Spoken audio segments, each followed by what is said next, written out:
Hello, I'm Don Mitchell. Welcome back to Business Basics, a book that helps you take a for-profit or nonprofit organization and enormously expand its effectiveness by at least 8,000 times in serving beneficiaries and customers, as well as all those who are affected by the organization. Today we'll be talking more about cutting costs, in this case in the terms of Lesson 31, which is entitled Cooperate with Strangers and Volunteers and Help Unemployed People Start Complementary Businesses. Now, typically I start with one quote from the Bible. In this case, I'm going to have more than one. We'll begin with in Deuteronomy chapter 10, verse 19 in the New King James Version. Therefore, love the stranger, for you were strangers in the land of Egypt. Next, let's look at Psalm 110, verse 3. Your people shall be volunteers in the day of your power. In the beauties of holiness, from the womb of the morning, you have the dew of your youth. And then finally from Psalm 90, verse 17, and let the beauty of the Lord our God be upon us, and establish the work of our hands for us. Yes, establish the work of our hands. So this lesson explores three sources of cost-reducing help that most businesses and nonprofits ignore: strangers, volunteers, and unemployed people. Think of the unifying themes for this lesson as being overcoming the unattractiveness in tradition stalls. Let's begin by considering what strangers can do to help your enterprise reduce costs for all stakeholders, to applying zero-based analysis to providing the minimum core offering. So here let me quote from Proverbs chapter 27, verse 2. Let another man praise you, and not your own mouth, a stranger, and not your own lips. So how can strangers be most helpful in identifying and making cost reductions? If you're asking yourself this question, this section of the lesson will be quite an eye-opener.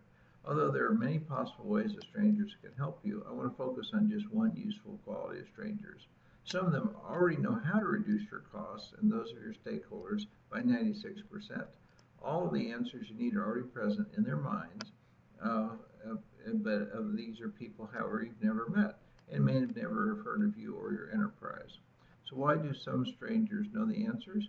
They have backgrounds and experiences that are different from yours, but they're very relevant to your circumstances. For example, consider the extremely difficult chemistry problems are often solved by amateur physicists. Such solutions come from the unexpected source because chemists too often limit themselves to chemistry-based solutions, which are just one part of the spectrum of potential solutions. Rather than seek another type of expertise to find possible solutions, many chemists go over the same ground again and again. Considerable research has been undertaken concerning how strangers help find solutions to difficult problems. If you would like to read more about what has been learned, I recommend a book that provides an overview of some highly effective practices. It's called Crowdsourcing. It was published by Crown Business in 2008 and was written by Jeff Howe, Howe. Let me focus on just two of the newer applications from that book for working with strangers to create exponential cost savings. The first application is to hold a contest to find a solution to a significant problem in which all the contestants are allowed to see details of the best proposed solutions to date and to suggest their own added improvements to these solutions. When this approach was used during a contest to find the fastest way for a salesman to make all the sales calls, the ultimate solution was 1,000 times better than the best initial solution. Why? Many people can see ways to slightly adjust an overall solution to make it better. As the posted solutions improved, more strangers became intrigued by the challenge of making useful improvements to the fine solutions they had already been proposed. So some such experiences is consistent with what I've observed while learning about 2000% solutions. Each time you repeat the 2000% solution process, you can create a 20 times better solution to the last 20 times better solution. Such a repetition creates a 400 times better solution. If you're looking for at cost, that means reducing costs by more than 99%. How is that for saving money? You probably don't feel as if you have the time to develop 2000% solutions for reducing every aspect of your organization's costs and then to repeat the process. If that's the case, you can instead, quote, hire, end quote, strangers to do the work for you. Usually such stranger-directed solutions are developed through well-publicized contests that recognize and reward those who create the best solutions during a short amount of time. usually 2 weeks or less. Many people who enter do so in part to learn something and in part just for the fun of it, so tangible rewards don't have to be very large. Most small businesses can afford to sponsor such a contest. It's a good idea to spread the news of your contest as widely as you can through social networking sites relevant to the people you want to reach. A second newer approach for working with strangers to make huge cost reductions is by encouraging amateurs to suggest solutions. Although many organizations and people are succeeding with online contests that involve professionals, it turns out there are hundreds of times more amateurs who can help make cost reductions than there are relevant professionals. The most capable amateurs will usually come up with better results than the professionals do. Such an advantageous result seems to occur for two reasons. First, solving most difficult problems requires the fresh perspectives of highly intelligent people more than a narrowly expert or experienced background. Second, diverse sources of perspective are very valuable, as I noted in describing the other new method, letting people see and improve on each other's solutions during a contest. I can also validate such results from amateurs based on research into innovation that began back in the early 1970s. From that time, many organizations found the best innovations by involving large numbers of people who were from seemingly unrelated backgrounds and were also strangers to the organization and its offerings. I also suspect that another reason such amateur strangers do well is that they aren't limited by professional blinders that eliminate considering most alternatives. One of the benefits of working with amateurs or strangers is that the recognition rewards they want to receive can be quite modest. Amusing t-shirts are often considered by amateurs to be enough reward. To find out how well this method can work for you, take your highest cost area, write a description of how you do things now, how your process affects other stakeholders, and underwrite a contest to find more effective, more desirable, lower cost methods. Once you've had your first success with this kind of contest, you'll be ready for more, I'm sure. So what's the key cost reducing point about working with strangers? You can use zero-based analysis to create 2,000% cost reduction solutions by cooperating with strangers to provide the minimum core offering in ways that will almost instantly expand your profits and resources after implementation by reducing your and your stakeholders' costs by more than 96% or increasing social benefits by more than 20 times what you'll be spending. So here are your assignments. First, what aspects of your cost can you find no way to reduce very much? Second, is there any compelling reason not to share your problem and to seek solutions from strangers through an online contest? Third, is there such a compelling reason for secrecy? Can you share portions of the problem with strangers to find solutions? Or if neither alternative seems feasible, would an anonymously sponsored contest solve your problems by sharing information with contestants who are strangers? 5, what would be appropriate rewards in terms of credibility, recognition, and tangible benefits to encourage strangers to participate that your organization can afford to offer? And 6, how can you gain lots of low-cost publicity for and awareness of your contest?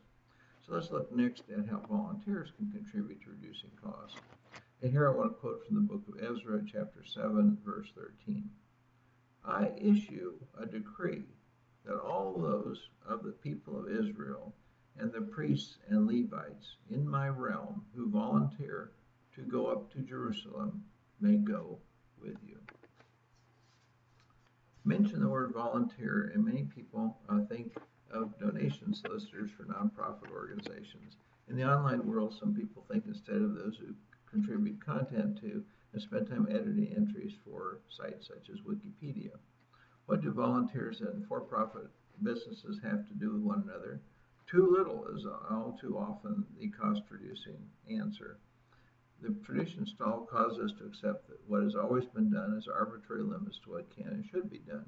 If it ain't broke, don't fix it is the well-known mantra of many stuck-in-the-mud adherents to the wisdom of blindly following tradition. The potential use of volunteers to assist for-profit businesses has been blocked by the tradition stalls. To understand how big this stall is, you should realize that even many renowned management authorities, such as Peter Drucker, who I often talked and wrote about how much for-profit companies could learn from nonprofit firms, never mentioned the idea of staffing or relying on volunteers to operate or to improve for-profit businesses. But we should all know better by now. Why? Some successful for-profit businesses are based on volunteers donating their offers. Consider Teetonic.com, Teetonic.com as an example. Designing t-shirt images has been a favorite activity for young people since shortly after the first t-shirt was made. When teaching small business classes, I often encounter students who want to design t-shirts for a living. They are daunted, however, by the prospect of selling what they design. Many imagine themselves traveling from one flea market to another, peddling their offerings from their automobile trunks. Implementing this marketing strategy doesn't excite the would-be designers. The managers of the site Teutonic.com had a better idea. The organization started out by offering free contests for people who wanted to submit designs. Many companies would have stopped there and simply sold the designs that its owners and managers liked best. Management at Teutonic.com, however, was committed to involving as many volunteers as possible. They also chose to have volunteers vote to determine the best designs. With volunteers designing the products and picking out which designs to make, what's left to do? You just have to apply the designs to t-shirts and to sell them. In the case of Teutonic.com, these activities are more profitably accomplished by only offering limited editions of the winning designs. And who buys such tees? Well, of course, it's the volunteers. The organizers of Teutonic.com aren't abusing these volunteers as it might seem at first glance. The contest winners receive a free t-shirt for their design, a cash prize of £100 sterling, and a royalty payment of 50 pence for each t-shirt sold carrying their designs, which is about 5% of the retail price. Runner-ups each also receive a free t-shirt. According to crowdsourcing, the book I mentioned earlier, the pre-tax profit contribution on sales from Teutonic.com is about 80%, or £8 out of every £10 paid. The volunteers in total are paid only about 6% of the company's profit contribution from a t-shirt sale. That's pretty nice for the company, isn't it? Without using volunteers, other t-shirt makers typically earn a profit margin on sales of about 6% before income taxes. Using volunteers handsomely pays off in slashing costs for the t-shirt makers by adding more customers, taking the risk out of how many t-shirts to produce, and eliminating almost all marketing and distribution costs. The company's founders decided it was time to cash out his ownership a few years ago and sold the business for about $150 million. That's not a bad profit for simply organizing a few volunteers. As good as this approach seems, the company's business model can still be improved on. If you instead work with an information product that can be downloaded for almost no cost on the internet, you are able to enjoy such favorable economics and slash both prices and costs by over 99%. That's just what www.istockphoto.com did with stock photographs. On this photographic website, photographers post their images and receive credits based on payments made by others who download their work. Those credits can be used to pay for downloading other people's stock images. In this way, designers who are also photographers can use many photographs for no out-of-pocket cost. In addition, such photographers enjoy the pleasure of having others make use of their work. If you don't have such credits, you can simply buy them. Before iStockPhoto.com became popular, downloading most photographs cost only about $7 to $14 compared to several $100 at other stock photo sites. Many professional photographers were surprised to see their income rise by using the site despite the low prices, due to their stock photos being selected so much more often for presentations and simple brochures. What are some activities that you should be thinking about having volunteers do for you? First, determine which offerings to provide. Second, design your offerings. Third, create your offerings. Fourth, improve the quality of your offerings. Fifth, market your offerings. Sixth, distribute your offerings. 7, provide services for your offerings. 8, develop new uses for your offerings. What do you need to do in return for the volunteers to help you? Well, here are a few suggestions. First, improve the selection of offerings they can access. Second, improve the quality of the offerings they can access. Third, reduce the price of the offerings. Fourth, make it easier to use the offerings. Fifth, provide credibility for volunteers. Sixth, give prestige to volunteers. 7, create public recognition for volunteers. 8, give volunteers ways to earn income for high-quality efforts. By using inexpensive automated software on the internet, it should be possible to develop a billion-dollar enterprise that's totally operated by volunteers. Why not? Are you ready? So what's the key cost-reducing point about working with volunteers? You can use zero-based analysis to create 2,000% cost reduction solutions by cooperating with volunteers to provide the minimum core offering to almost instantly expand profits and resources after implementation by reducing your and your stakeholders' costs by 96% or by increasing social benefits by more than 20 times.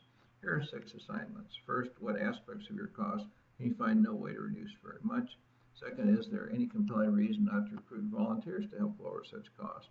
Third, if there is such a compelling reason, can you eliminate portions of the problem through involving volunteers? Fourth, if neither alternative seems feasible, would partnering with a different organization that uses volunteers solve the problem? 5, what would be appropriate rewards such as credibility, recognition, and tangible benefits that you can afford to encourage participation by volunteers? 6, how can you gain lots of low-cost publicity for attracting the interest of potential volunteers? So let's now shift and looking at unemployed people as a resource. Here I have a rather long quote, this case from 1 Corinthians chapter 3, verses 8 through 15. So he who plants and he who waters are one, and each one will receive his own reward, according to his own labor. But we are God's fellow workers. You are God's field, you are God's building, according to the grace of God which is given to me. As a wise master builder, I have laid the foundation, and another builds on it. But let each one take heed how he builds on it.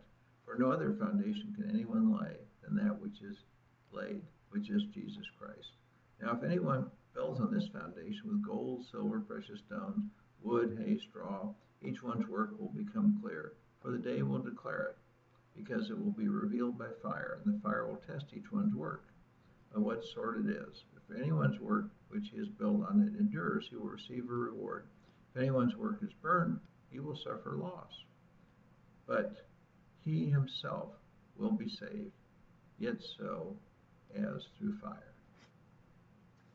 When one of my small business classes was filled with workers aged 55 and older who had lost their jobs and hadn't been able to find new ones, I became aware of the opportunity to engage unemployed people with an organization that helps them to start complementary businesses.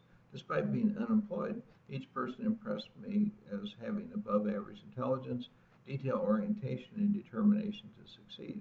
Almost all these people wanted to find jobs, then realized their best bet was to simply start a new business. All of them immediately perceived that they should find a way to make their businesses complementary to better established entities.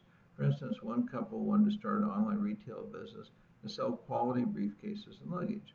They did not intend to manufacture the items, but simply to market goods that others would supply on a drop-ship basis.